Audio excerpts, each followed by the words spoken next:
Assalamualaikum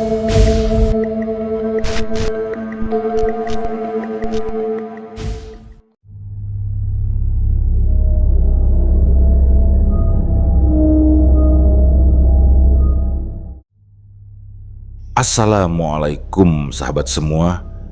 Cerita dari seseorang yang sebut saja bernama Elsa. Waktu itu Elsa sama suaminya pulang dari Majalengka menuju Tangerang. Harusnya itu menjadi perjalanan biasa. Tapi sebelum pulang mereka mau mampir dulu ke Cianjur. Nah, disitulah semuanya mulai aneh. Jalan yang biasanya ramai jadi sepi banget. Dan ada momen di mana mereka seperti dipandu ke jalan yang bukan seharusnya. Semakin jauh masuk, semakin banyak kejadian yang bikin bulu kuduk berdiri. Mau tahu apa yang terjadi kepada mereka? Simak terus ceritanya. Karena yang terjadi di perjalanan malam, itu benar-benar bikin merinding. Perkenalkan, namaku Elsa. Kejadian ini terjadi sekitar tahun 2019 ketika aku dan suami sedang mudik ke Majalengka. Perjalanan itu seharusnya menjadi perjalanan pulang yang biasa saja, seperti tahun-tahun sebelumnya. Namun sesuatu yang tidak pernah kami bayangkan justru terjadi dalam perjalanan kembali menuju rumah. Sekitar pukul 2:30 sore, kami mulai bersiap pulang. Sejujurnya, kami tidak memiliki rencana untuk melewati jalur yang berbeda. Biasanya, jika mudik atau saat arus balik, kami selalu memilih jalur Pantura, melalui Cikampek, Karawang, Bekasi, Jakarta, lalu menuju Tangerang. Semua terasa rutin dan sudah seperti jalur aman yang kami hafal. Namun sore itu aku tiba-tiba memiliki keinginan lain, karena cuti kerja kami masih panjang, rasanya sayang jika langsung pulang. Maka aku mengusulkan kepada suamiku, bagaimana kalau kita ke Cianjur dulu? Aku rindu makanan favoritku di sana.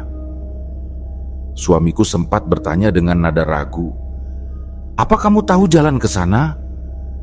Aku menjawab jujur bahwa aku tidak tahu. Lalu tanpa pikir panjang aku menambahkan, "Tapi kan ada Google Maps. Tinggal ikuti aja." Setelah membuka aplikasi Maps, tertulis estimasi perjalanan sekitar 4 jam 39 menit.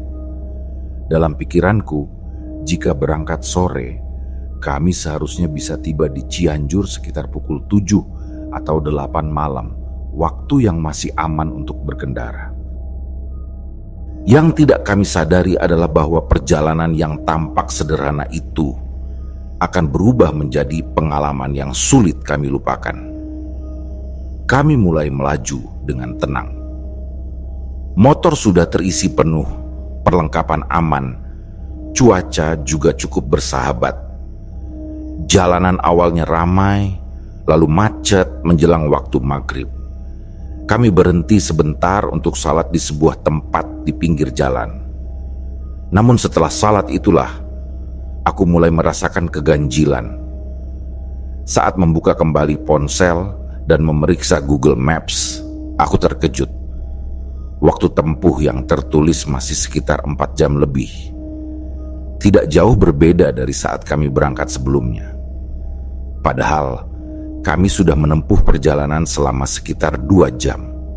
Awalnya, estimasi 4 jam 39 menit, lalu turun menjadi 4 jam 30. Hanya berkurang sedikit sekali, nyaris tidak ada perubahan. Tetapi aku sendiri merasa tidak ada belokan yang terlewat.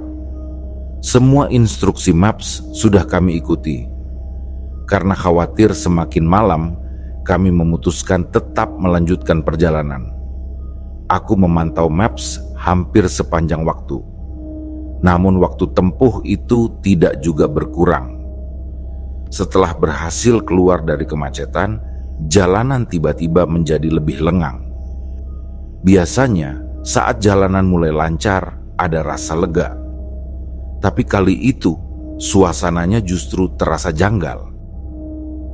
Jalanan yang semula lebar dan lurus mulai menyempit, kemudian sedikit melebar, lalu menyempit lagi. Kami terus mengikuti jalan yang terasa tidak berujung itu. Tidak lama kemudian, jalanan kembali melebar seperti jalan raya besar. Namun suasananya berbeda dari jalan raya pada umumnya, sepi, kosong. Tidak ada kendaraan lain yang tampak melintas. Di kiri dan kanan, pohon-pohon besar berdiri rapat, menciptakan bayangan gelap yang menelan seluruh sisi jalan. Suamiku tampak ragu. Ia mempertanyakan apakah jalannya sudah benar. Aku mencoba menenangkannya dan meyakinkan bahwa tenang aja, jalannya sudah benar. Namun dalam hati ada rasa tidak nyaman yang mulai tumbuh sejak beberapa menit sebelumnya. Saat motor menanjak sedikit dan memasuki tikungan, lampu motor tiba-tiba padam. Kilatan panik langsung menyergap. Tanpa lampu, jalan di depan berubah menjadi kegelapan total. Aku buru-buru menyalakan senter ponsel dan mengarahkannya ke depan, takut jika ada kendaraan lain atau tikungan tajam yang tidak terlihat. Tidak ada satupun penerangan di sepanjang jalan itu. Tidak ada lampu jalan, rumah, atau tanda-tanda peradaban. Suamiku semakin yakin bahwa kita seperti berada di area hutan. Aku pun mengiyakan, karena dari suasananya hanya hutan yang mungkin kami masuki. Hutan yang gelap, sunyi, dan terasa tidak wajar. Tanganku mulai lelah memegang ponsel yang terus kutinggikan sebagai cahaya jalan. Untungnya, di puncak tanjakan, kami melihat sebuah bangunan kecil. Sebuah bengkel motor dengan 3 orang laki-laki yang tampak sedang duduk-duduk di depannya. Meski terasa janggal, tempat itu menjadi satu-satunya titik terang di tengah kegelapan tersebut. Kami berhenti sebentar untuk membeli lampu motor baru. Setelah lampu dipasang, kami kembali melaju dan sempat menemukan sebuah tiang listrik berdiri di tepi jalan. Satu-satunya tanda keberadaan listrik dalam radius sejauh itu. Ada sedikit rasa lega ketika lampu motor kembali menyala. Namun tidak lama, baru sekitar 300 meter melaju, lampu motor itu mati lagi. Saat itu aku benar-benar pasrah. Lampu motor yang sebelumnya tidak pernah bermasalah tiba-tiba mati 2 kali dalam waktu singkat. Kami mencoba berpikir positif, tetapi sulit mengabaikan keanehannya. Kami kembali mengikuti jalan dengan hanya mengandalkan cahaya ponsel. Setelah beberapa saat, kami menemukan sebuah pertigaan dengan 3 arah. Kanan, tengah, dan kiri. Kami berhenti sejenak untuk memutuskan.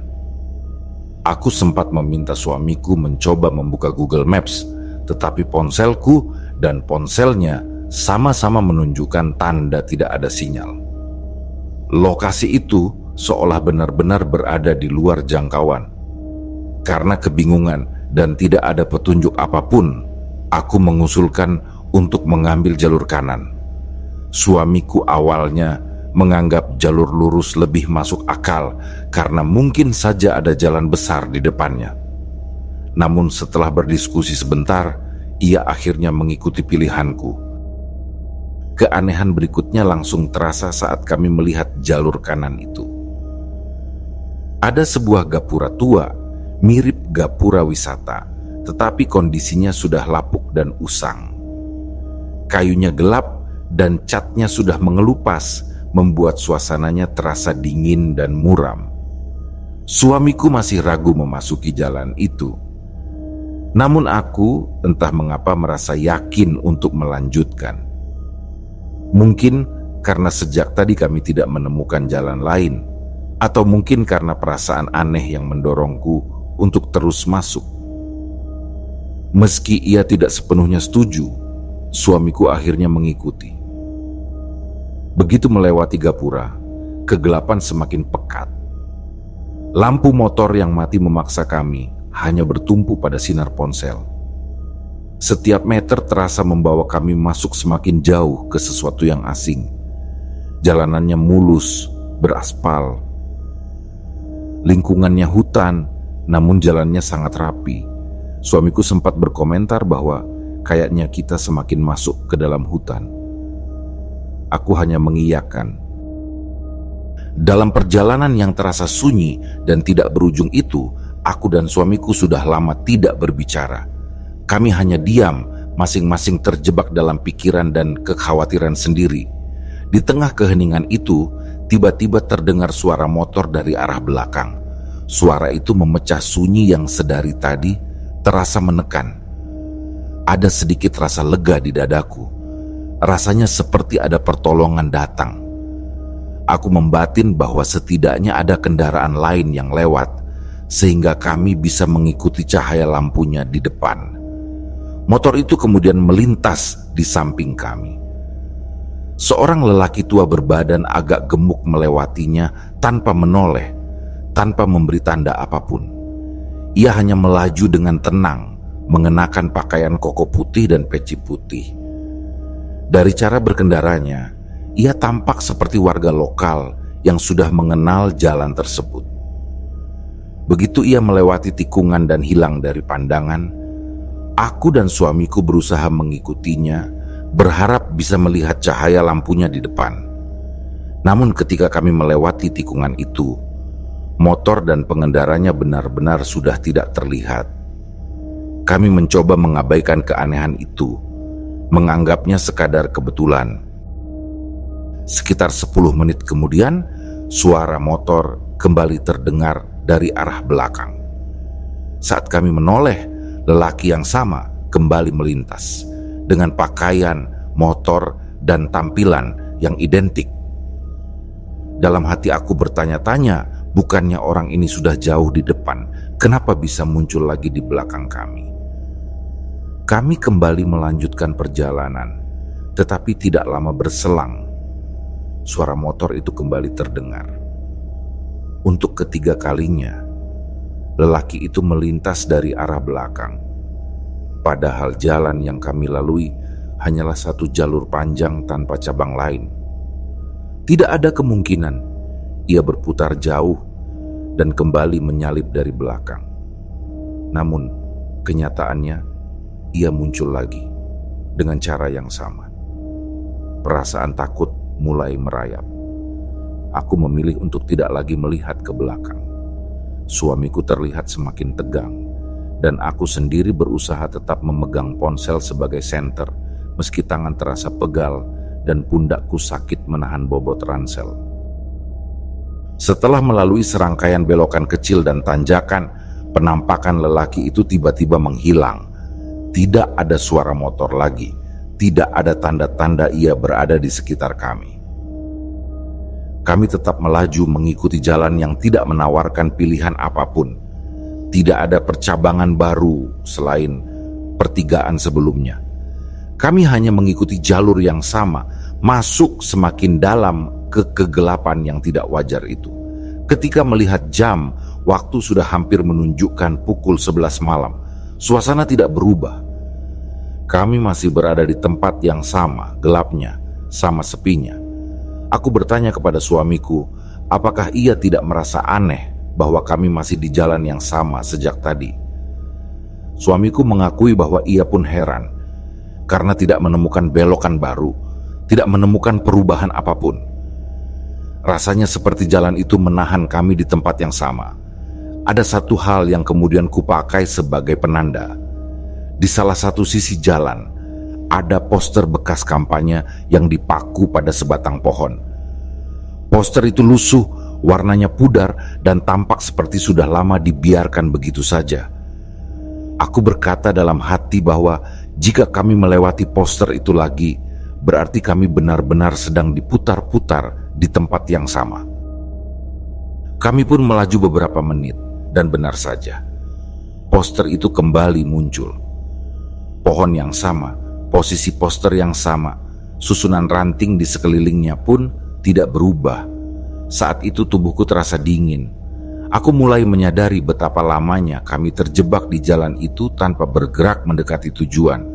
Aku mengatakan kepada suamiku bahwa kami kembali ke titik yang sama, dan bukti yang paling nyata adalah poster itu. Setelah menyadari bahwa kami berputar-putar di jalan yang sama, aku mulai kehilangan kekuatan untuk menahan rasa takut.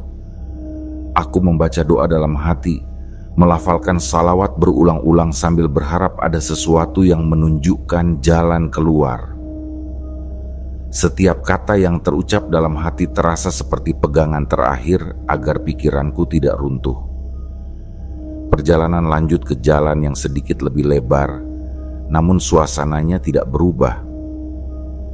Jalan itu tetap sunyi seperti ditinggalkan, dan kiri serta kanannya masih berupa hutan pekat yang berdiri rapat.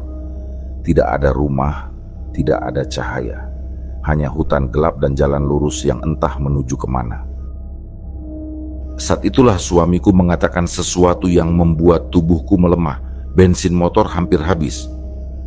Ucapan itu membuatku langsung teringat bahwa sejak sore kami tidak melihat satupun tanda adanya penjual bensin. Aku membatin bahwa di tempat sepi seperti itu sangat kecil kemungkinan ada orang berjualan bahan bakar. Namun aku tetap berharap, meskipun hanya setipis rambut. Aku hanya bisa berdoa agar kami dipertemukan dengan seseorang, apa saja yang bisa membantu kami keluar dari situ. Ketika rasa pasrah mulai menyelimuti, tiba-tiba di sisi kanan jalan muncul sesuatu yang tidak pernah kuduga. Sebuah warung makan. Cahaya temaram dari lampu yang entah berasal dari mana membuat tempat itu tampak seperti sebuah oasis di tengah hutan gelap.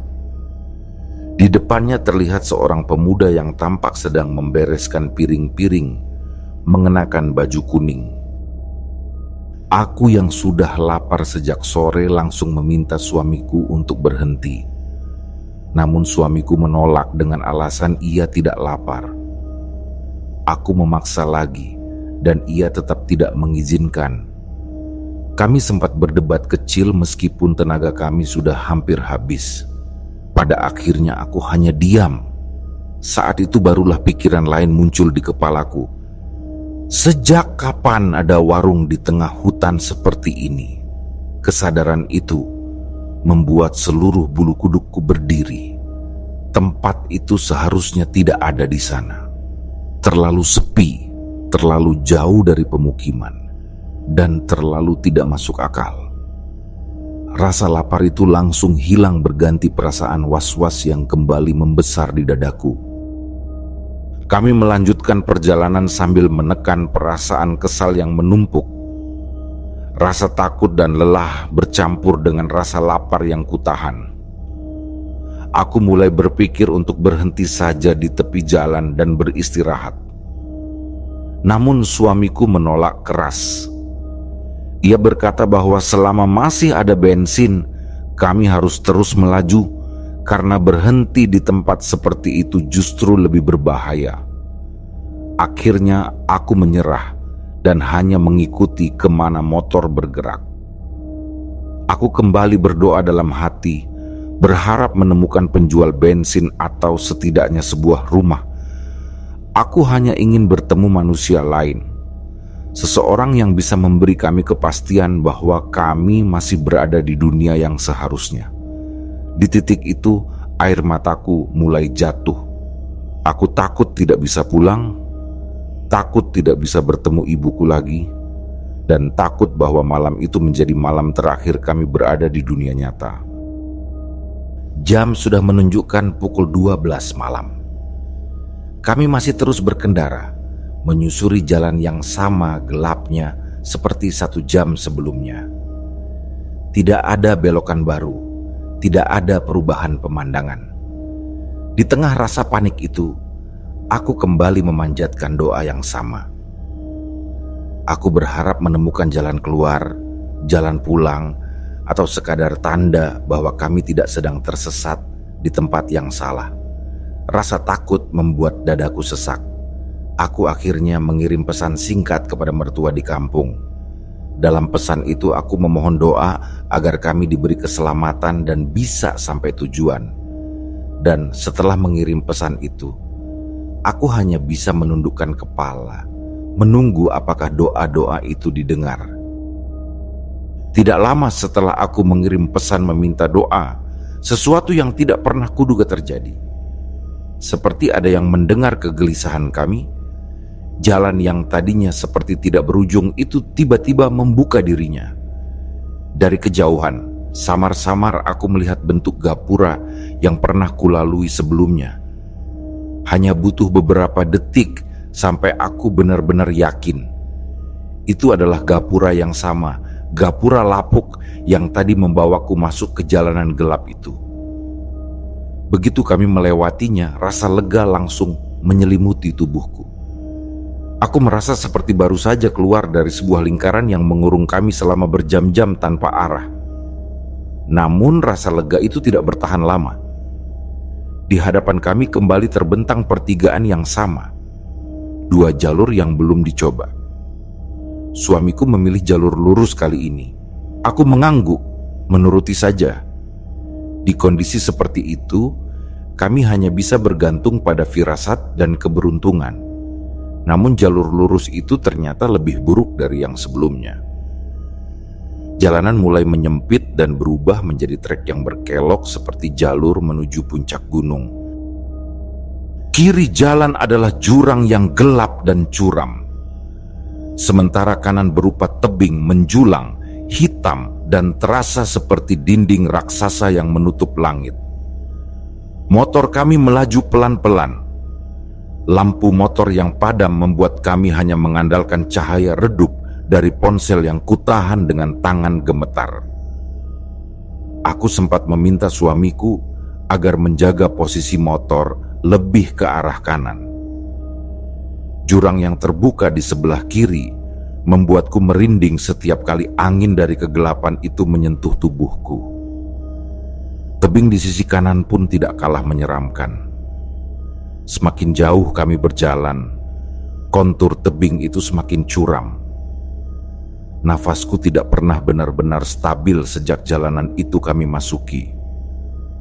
Setelah melalui beberapa belokan tajam yang membuat jantungku serasa berhenti, akhirnya dari kejauhan tampak cahaya kekuningan yang goyah seperti goyangan api. Semakin dekat, cahaya itu ternyata berasal dari sebuah lampu petromak tua yang tergantung di sebuah warung kecil di pinggir tebing. Di depannya berdiri seorang ibu-ibu tua, sendirian, menatap kosong ke arah jalan, seolah menunggu seseorang datang. Di meja kecilnya tersusun botol-botol bensin eceran. Itu adalah pemandangan paling melegakan malam itu, dan juga pemandangan paling tidak masuk akal. Bagaimana mungkin seseorang berjualan di tempat yang bahkan Google Maps pun tidak mengenalinya? Aku pun turun dari motor, membeli bensin secukupnya. Meski harga yang disebutkan oleh ibu itu jauh lebih tinggi daripada harga normal. Namun dalam kondisiku saat itu, angka berapapun bukan lagi sesuatu yang kupersoalkan. Yang penting kami bisa melanjutkan perjalanan. Setelah mengisi bensin, aku sempat mengatakan kepada suamiku bahwa sebaiknya kita beristirahat di sini dulu. Namun ia menolak keras. Katanya, berhenti terlalu lama justru lebih berbahaya. Karena lelah, aku tidak memperpanjang perdebatan. Kami duduk sejenak di balai bambu di depan warung. Nafas kami masih tidak teratur. Aku memperhatikan ibu penjual bensin itu dalam diam.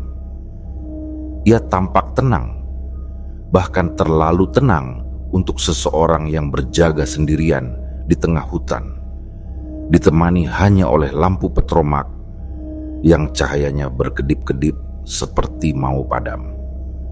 Aku sempat memberanikan diri bertanya kepadanya mengenai lokasi kami.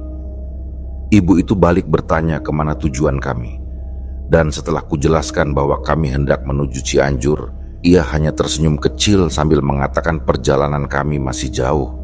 Ketika kutanya lagi di mana sebenarnya kami berada, ia menjawab dengan santai bahwa tempat ini adalah Subang. Jawaban itu membuatku terpaku. Jarak kami berjam-jam dari titik keberangkatan, namun ternyata dari sore hingga tengah malam kami masih terjebak di wilayah yang sama. Rasa ngeri merayap naik melalui tengkukku. Ada sesuatu yang tidak beres dengan jalan ini. Setelah mengucapkan terima kasih sekadarnya, kami melanjutkan perjalanan dengan perasaan tak menentu. Bensin sudah cukup, namun arah tujuannya tetap kabur. Tidak ada petunjuk, tidak ada perkampungan, hanya jalan yang terus berliku seperti tidak pernah berujung. Sekitar pukul 1 dini hari, kami melewati sebuah pemandangan yang membuat jantungku hampir berhenti. Di pinggir jalan yang sepi itu berdiri sebuah mobil dengan posisi miring dan lampu hazard yang berkedip lemah. Di dalamnya tampak seorang anak kecil, dan di luar seorang pria dewasa berdiri sambil mengangkat satu tangan. Gerakannya jelas seperti meminta pertolongan. Naluri manusiawiku langsung tersentak. Melihat anak kecil di tengah situasi seperti itu membuat hatiku teriris. Aku mendesak suamiku untuk berhenti dan menolong mereka. Namun suamiku menolak mentah-mentah, katanya, "Di kondisi seperti ini, kami bahkan tidak bisa menolong diri sendiri. Motor sempat melambat, namun suamiku memintaku berpegangan kuat. Ia berniat menambah kecepatan. Ketika motor menanjak dan mulai menjauhi mobil itu, aku sempat menoleh dengan perasaan bersalah yang menghantam dada. Namun apa yang kulihat membuat seluruh tubuhku lemas. Mobil itu hilang, benar-benar hilang. Tidak ada cahaya lampu, tidak ada bayangan, tidak ada jejak. Padahal jedanya tak sampai hitungan detik sejak kami melewatinya. Saat itu aku kehilangan kata-kata. Rasa takutku memuncak, ruang di dalam dadaku terasa menyempit. Suamiku tetap diam, namun ekspresi wajahnya tegang. Setelah kejadian itu, jalanan kembali menurun. Turunannya curam, membuat kami harus berhati-hati. Setelah beberapa menit, jalan itu berubah menjadi lebih datar. Aku masih belum pulih dari rasa panik, dan suasana sunyi membuat langkah angin sekecil apapun terasa berisik dan mengganggu. Tanpa peringatan apapun, aku menoleh ke sisi kiri jalan, dan di saat itulah aku melihat sesuatu yang tidak akan pernah kulupakan. Dari balik batang pohon besar, sesuatu menyembul keluar. Sosok itu tidak berdiri tegak, tidak juga bergelantungan. Ia miring, seperti menempel pada batang pohon. Rambutnya sangat panjang, menjuntai sampai hampir menyentuh tanah. Tubuhnya mengenakan kain panjang berwarna gelap, namun bagian atas tubuhnya tampak lebih terang, seperti kain putih yang sudah kusam. Aku hanya melihat separuh badannya. Setengah wajahnya tertutup rambut. Namun yang paling membuatku limbung adalah kenyataan bahwa ia tampak mengintip dari balik pohon itu, diam, tidak bergerak, dan menatap langsung ke arahku. Seluruh tubuhku mendadak dingin, tanganku gemetar, napasku terhenti, dan keringat dingin mengalir tanpa bisa kutahan. Ketakutan itu begitu kuat sampai aku bahkan tidak mampu berteriak. Hanya bisa menahan diri agar tidak jatuh dari motor dan memeluk suamiku erat. Pelukan itu sepertinya membuat suamiku sadar ada sesuatu yang kulihat. Tanpa perlu kuterangkan apapun, ia langsung berkata pelan namun tegas, menyuruhku untuk tidak lagi melihat ke arah pohon itu. Ia memintaku membaca doa, apapun yang kuingat. Ada nada waspada dalam suaranya. Nada yang sebelumnya tidak pernah kudengar dari dirinya. Ketakutanku sudah berada di batas yang sulit dijelaskan.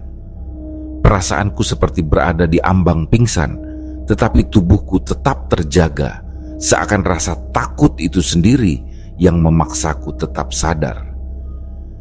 Dan di tengah ketakutan yang memuncak itu, Aku merasakan sesuatu yang memalukan, sekaligus menandakan betapa gentingnya kondisiku. Aku sedikit mengompol. Tanpa kusadari, ketakutan itu menguasai tubuhku sepenuhnya. Aku tidak tahu apakah suamiku melihatnya juga. Ia tidak bilang apapun saat itu. Perjalanan terus berlanjut. Jarum jam sudah menunjukkan sekitar pukul 1:30 dini hari. Badanku semakin lemas, pikiranku kacau, dan rasa lapar mulai mencabik-cabik perutku. Sejak siang aku belum makan, dan motor yang terus melaju tanpa kepastian arah membuat semuanya terasa lebih berat. Aku berulang kali meminta agar kami berhenti barang 2 atau 3 menit untuk duduk di pinggir jalan, apapun keadaannya. Aku hanya ingin memberi waktu untuk tubuhku bernapas. Namun suamiku tidak mau berhenti. Ia bilang justru lebih berbahaya kalau kami diam terlalu lama di jalanan seperti itu. Akhirnya aku hanya bisa diam sambil berzikir dan membaca apapun yang kuingat. Entah itu doa perjalanan, salawat, atau hanya gumaman ketakutan yang kuciptakan sendiri. Pokoknya apapun asal bisa menenangkan hati. Hingga pada pukul 2 dini hari, aku melihat layar ponselku. Tanpa warning, suara dari belakang terdengar keras. Sebuah mobil melaju, cepat mendekati kami dari arah gelap. Suaranya menggelinding memecah kesunyian, membuat kami berdua spontan menoleh.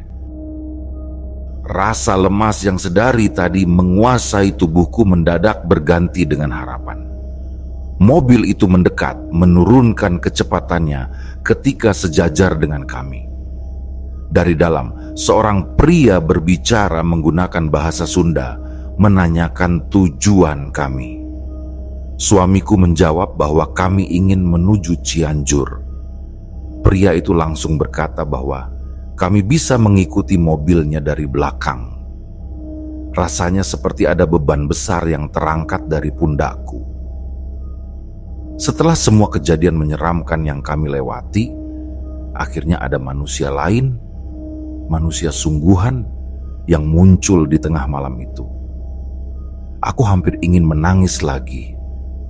Kali ini bukan karena takut, tapi karena lega.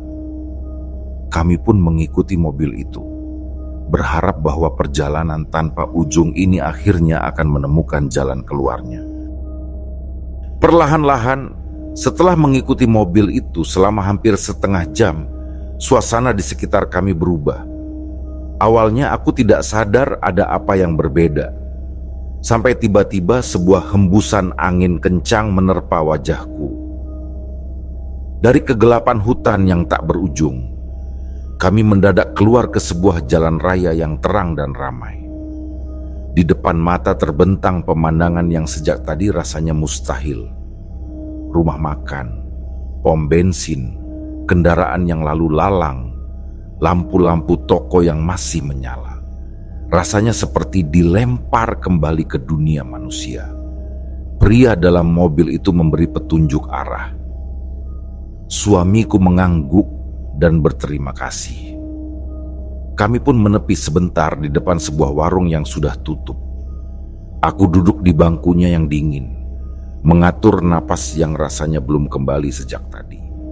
Tubuhku gemetar, bukan hanya karena kelelahan, tapi karena kesadaran bahwa kami benar-benar selamat dari sesuatu yang tidak pernah kupahami.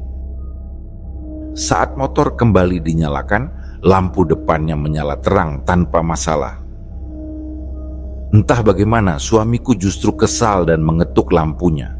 Aneh, lampu itu menyala stabil, padahal di tengah hutan tadi ia benar-benar mati total. Perjalanan kembali terasa masuk akal. Jalan semakin ramai, papan petunjuk jalan mulai bermunculan, dan akhirnya kami sampai di Cianjur. Suamiku bertemu komunitas motornya, sementara aku langsung mencari teh hangat dan makanan. Setelah semua rasa takut yang menumpuk, akhirnya tubuhku tumbang. Aku tertidur pulas. Pukul 3 dini hari, mereka membangunkanku karena acara kumpul itu sudah selesai. Aku sudah tidak sanggup pulang malam itu. Tubuhku kehilangan tenaga, pikiranku masih kacau, dan suamiku pun mengalah. Kami memutuskan menyewa penginapan dan beristirahat hingga pagi. Besoknya kami melanjutkan perjalanan pulang ke Tangerang. Sampai rumah, semuanya tampak normal. Aku pun merasa normal. Setidaknya begitu pikirku. Tapi 2 hari kemudian, saat kembali bekerja, tubuhku tiba-tiba drop. Aku sakit parah, sampai seminggu penuh tidak bisa masuk kerja. Aku dibawa ke rumah sakit besar, menjalani pemeriksaan lengkap, bahkan tes laboratorium. Dokternya bilang aku baik-baik saja. Tidak ada penyakit, tidak ada infeksi, semuanya normal. Tapi tubuhku tidak berkata demikian. Setiap malam aku merasakan panas yang tidak wajar, seperti tubuhku dikelilingi hawa gerah yang menyesakkan. Padahal kamar berpendingin, kipas menyala, semuanya sudah dingin. Tapi kulitku tetap seperti mendidih. Rumah sakit kedua pun memberikan hasil yang sama. Tidak ada apa-apa. Suamiku akhirnya berkata bahwa aku mungkin tidak sakit secara medis. Bahwa apa yang kualami saat itu mungkin meninggalkan sesuatu yang tidak bisa dijelaskan dokter. Aku masih menolak percaya sampai akhirnya aku kembali ke rumah ibu. Begitu ibu mendengarkan ceritaku dari awal sampai akhir, ia hanya berkata pelan bahwa kondisiku bukan sakit badan. Ia membawa tukang urut ke rumah, seseorang yang biasa memijat orang-orang terkena hal aneh. Seluruh badanku diurut, rasanya seperti seluruh tekanan yang menempel sejak malam itu dibawa keluar perlahan. 2 hari kemudian, tubuhku kembali ringan, demam malam hilang. Nafsu makan kembali. Aku bisa bekerja lagi. Entah apa yang sebenarnya terjadi malam itu.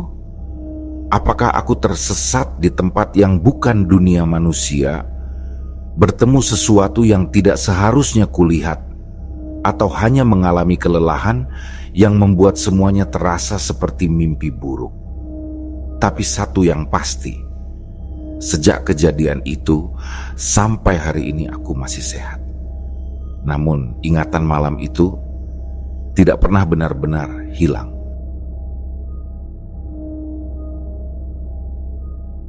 Demikianlah kisah yang kami bawakan ini.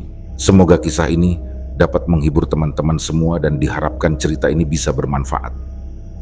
Baiklah, terima kasih untuk teman-teman yang telah mendengarkan cerita ini. Dan juga yang telah mendukung channel ini. Semoga kebaikan yang dilakukan teman-teman dibalas oleh Allah Subhanahu wa Ta'ala dengan hal-hal yang lebih baik dan lebih bermanfaat dalam kehidupan. Saya mohon maaf apabila ada kesalahan dalam perkataan ataupun pengucapan dalam menceritakan kisah ini. Sampai jumpa lagi di kisah kami berikutnya. Semoga sehat dan sukses selalu untuk kita semua.